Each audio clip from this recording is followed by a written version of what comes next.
So 3 months ago, I built 20 no-dig beds inside of these 2 caterpillar tunnels on top of what can only be described as a bindweed jungle. This weed is so aggressive that if we didn't do anything to these tunnels, they would have been completely overrun with bindweed and ungrowable this year, allowing us to make 0 revenue. But just last week, we crossed $5,000 in revenue from these 20 no-dig beds, and we only spent $3,800 to make that happen. So in this video, I'm going to break down exactly where those numbers came from and why we're getting such insanely good results, even on top of this crazy bindweed. So let's get into it. So right here is a glimpse of what is growing underneath our cardboard layer, and 6 inches of compost in our growing beds and 6 inches of wood chips in our pathways, which makes our no-dig setup. Bindweed. So this bindweed clearly is not dead. It is growing through, but I promise you, if you saw what this looked like last year, this is a massive improvement. It is less than half as thick as it was last year, and we are still able to grow cash crops like this Salanova lettuce I just planted right on top of it. And so what this is doing is slowing the bindweed down to the point where our cash crops like this lettuce can grow faster than the bindweed. And all we have to do to maintain the bindweed situation is come every week or 2 and pull the bindweed as best we can with a trowel and get as much taproot as possible, so it grows back after a week or 2 and eventually gets tired and dies. So if we keep this up for about a year, I'm hoping that that will actually kill the bindweed and make this a totally weed-free situation. But I'm already over the moon excited and thrilled about these results, because we would have grown 0 cash crops in here without this deep compost mulch no-dig system. So all we got to do is keep pulling the bindweed like this as carefully as we can to not remove the cash crops, and we can still make money in this land where we would have made 0 before. And that's a lot more expensive than me spending an hour or 2 pulling the bindweed like this every couple weeks to stop it from growing. And it's really only growing back this thick in about this half of this caterpillar tunnel. The rest of the caterpillar tunnels are a lot less thick and not as bad. So it's really making some magic happen. And this absolutely living compost is feeding nutrients from non-native soil to this lettuce and allowing it to explode and grow faster than I ever would have thought possible in our native clay soil. Okay, now let's get into the actual numbers, crop by crop, because that's where it gets really interesting. So let's start with broccolini. This bed is 50 feet long by 2.5 feet wide, and last 2 weeks we have actually produced 40 bunches worth $4 each in this one bed. And last year and in years past, the best I've ever gotten is about 20 to 30 bunches a week. So the production is clearly skyrocketing, and I am fairly convinced it is due to the amount of life in the compost that is feeding these plants. So right now, this bed has already produced $480 in revenue, and it's going to be producing for basically another 2 months. So there's a pretty good chance this one bed is going to produce somewhere in the neighborhood of $1,200 to $1,500 by October of this year. We are still probably going to flip this bed this week because we have so much other lettuce growing on the farm. But if I was in a pinch, I probably would let it grow again and try and get a 3rd cut. It's totally good. Okay, now we've almost completely harvested this 50-foot bed of cabbage already, but it's produced nearly perfectly. We've gotten almost 180 heads out of it so far, and it's produced $495 in revenue for us already. And some of the plants are producing a 2nd head of cabbage, which I've seen happen before, but not this many of them. Almost every single one of them is trying to produce a 2nd head of cabbage, almost like a Brussels sprout. So this has been a quiet performer for us that we're about to flip and produce our 2nd crop of the year in this bed, and hopefully we'll have time to plant a 3rd one in this same bed. But I'm thrilled with $500 in revenue from one bed so far. And now all we have to do to flip this bed to a 2nd crop is twist these old plants out one by one. And now we have a brand new bed to plant after we add some amendments, and we can grow crop number 2.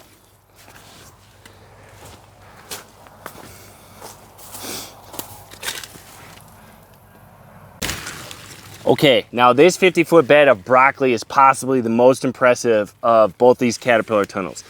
This bed is actually only about 85% planted because I had an irrigation problem at the end of this tunnel earlier on this season that I have now figured out.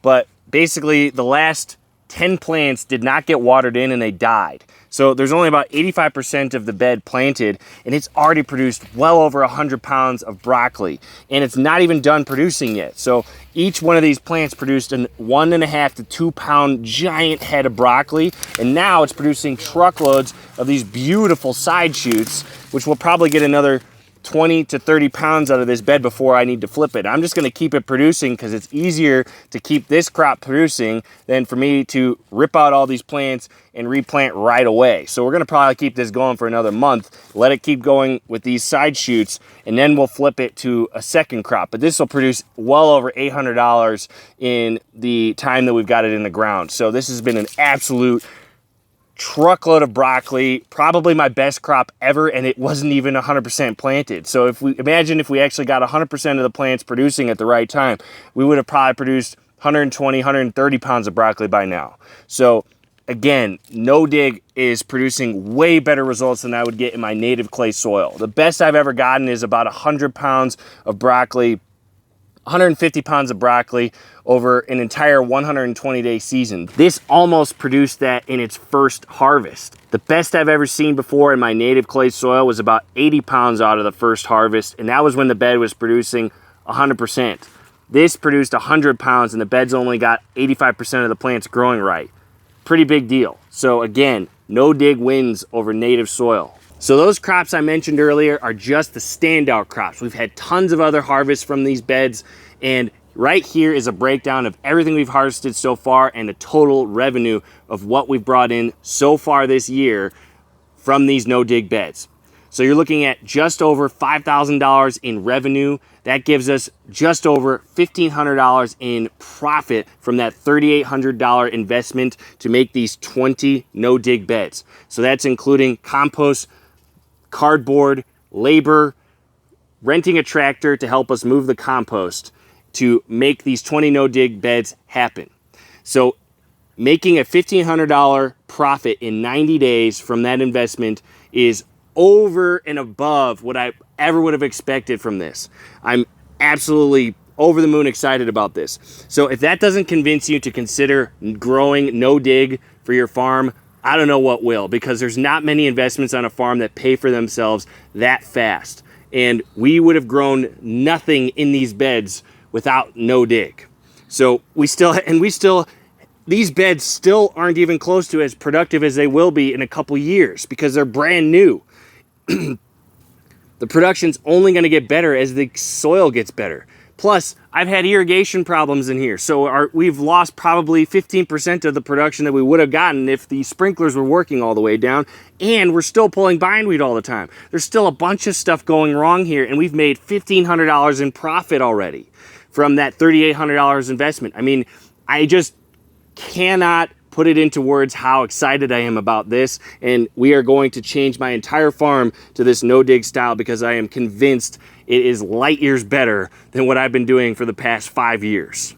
So this flowering bed of cilantro you see here has already produced 3 cuts of cilantro, and we have had weather up to 110 degrees Fahrenheit the past couple weeks. This cilantro has not bolted under 100 degree plus Fahrenheit temperatures, and I am fairly convinced that that is partially due to our no-dig system we've got growing here. The other part of it is we're going the variety Calypso, which I have found to be the best bolt-resistant cilantro out there. But with 3 cuts, we have produced easily 200 bunches from this bed and a bare minimum of $400 in revenue already. So when the soil feeds the plants everything they need, they get a lot less stressed and they become a lot more resilient to tough conditions like 100 degree plus temperatures. And this crop is fast enough that we are going to remove it, and we should have time to plant at least 2 more cash crops in this same bed by the end of this year. So this bed of Salanova lettuce has produced 2 cuts for us in the same conditions as the cilantro I just talked about. And I was ready to call it good after one cut because this bed was actually struggling because it was not very well protected from the cold. Aphids were kind of damaging the crop, but it still produced a phenomenal second cut. We made $320 off the first cut, and last week we cut probably another 30 pounds off this bed to make almost 70 pounds in a bed that I thought was gonna be almost a lost cause. So this system of providing abundant life to the plants from the native soil to the plants is what allows the plants to be more resilient and keep producing for longer periods. And to be honest, the way I'm looking at this right now, it almost looks like we could get a third cut if I really wanted to, because it's not really bolting. And again, we've had temperatures over 100 degrees for 2 to 3 weeks. This lettuce is not bitter yet. That is incredible. That is something I never see happen in my native clay soil. And here is the most exciting part of this whole situation. We're not even halfway through what these beds are going to produce in the 12-month period of 2026. We are still flipping beds every single week and replanting to secondary crops like what you see here. This is cilantro that was preceded by carrots. So we are not even close to done flipping all of the beds in here to second and third crops throughout the year. And some of them are just gonna keep pumping all year long. So by the end of this year, I would not be surprised if these 2 caterpillar tunnels have produced $15,000 in crop revenue just by the nutrient density of my native soil combined with this compost. So if you do the math on that, we invested $3,800 to make these 2 caterpillar tunnels, no dig. And if we make $15,000 in revenue, that's almost a 4x return on investment within a year. That just doesn't happen in almost any other farm investment. So investing the money in high quality compost, the labor to get it done right, and tractor rental to move the compost, all of that fun stuff was absolutely totally worth it. And this has convinced me to do everything in my power to make the rest of the farm no dig like this over the next couple years, because I clearly can see the results. This little experiment of mine has worked unbelievably well, and it's gonna solve most of the problems that I am dealing with right now on the farm, like bad greenhouse tomato production, bad cucumber production, because we're wrestling with our native clay soil in our old greenhouses. So all I got to do to fix it is make this happen in there, which really isn't that hard. It's just a little bit of weightlifting that we have to do anywhere between October and February of the next year. So I am over the moon excited about this whole process. I hope this inspires you to think about doing this in your own backyard, whatever scale growing you want to do, but it's so productive. It's hard for me to put it into words. And I wish there was a way for me to download my prior experience of struggling with growing in native clay soil so you can understand how big of a deal this is, because it's hard to explain by just looking at the numbers. Like the plants are just happier than I've ever seen them on my farm. So that's the most exciting part, is we're not even done with this year, and every year after, the soil is going to get better and more productive. So it's just the tip of the iceberg of what's going to be possible in this farm. All we have to do to increase our production the next couple years is just make more of the farm no dig. So we are pulling less bindweed and growing more crops. I don't need any more land. I just need to make the existing land I have far more productive. If you're watching this and you want to see how we navigate the rest of this season and the next couple years with our no dig situation and our bindweed situation, you should totally hit that subscribe button over here, because I'm going to be posting tons of new videos updating you on the progress of this, because we are just getting started with transitioning my farm to no dig and getting rid of bindweed. So if that sounds interesting to you, you should totally hit that subscribe button and watch more of our videos in the future to see how it works on our farm and hopefully how it can work on your property. So the bottom line here is this: we invested $3,800 to make 20 no dig beds in these 2 caterpillar tunnels. So far we've made $5,380 in revenue and that's just 90 days into production. So we're a long way away from the final number, which I'll definitely revisit this at the end of the year and share with you the final number of what we accomplished in here. But already it's unbelievably productive. So if you want to create a no-dig garden or farm like this in your backyard, you should totally grab my free backyard farm launch pad at the link in the description below, because it'll walk you through step-by-step how to do the cardboard, 6 inches of compost, 6 inches of wood chips, where to buy your compost, where to get your wood chips, and actually do the math on how many yards of compost and wood chips that you need to create this in your own specific square footage. So if any of that sounds interesting, grab that at the link below. It also includes a high profit crop list of the best crops to grow to actually make money, and an annual planting schedule that you could customize to your climate, plus a 1/4 acre crop plan example, so you can get a vague idea of what kind of revenue is possible to generate as a beginner on just a 1/4 acre. So if that all sounds interesting, grab my launch pad at the link in the description. And if you're brand new to farming and you want to get a bird's eye view of what it takes to actually start a backyard farm like this, check out my playlist right over here, because it'll walk you through step by step all the things you're going to need to think about and plan out to actually start a farm like this, in terms of setting up your land, how to sell, how to irrigate, how to lay out your farm. All those fun things are included in this playlist. So check it out, and I'll see you on the other side.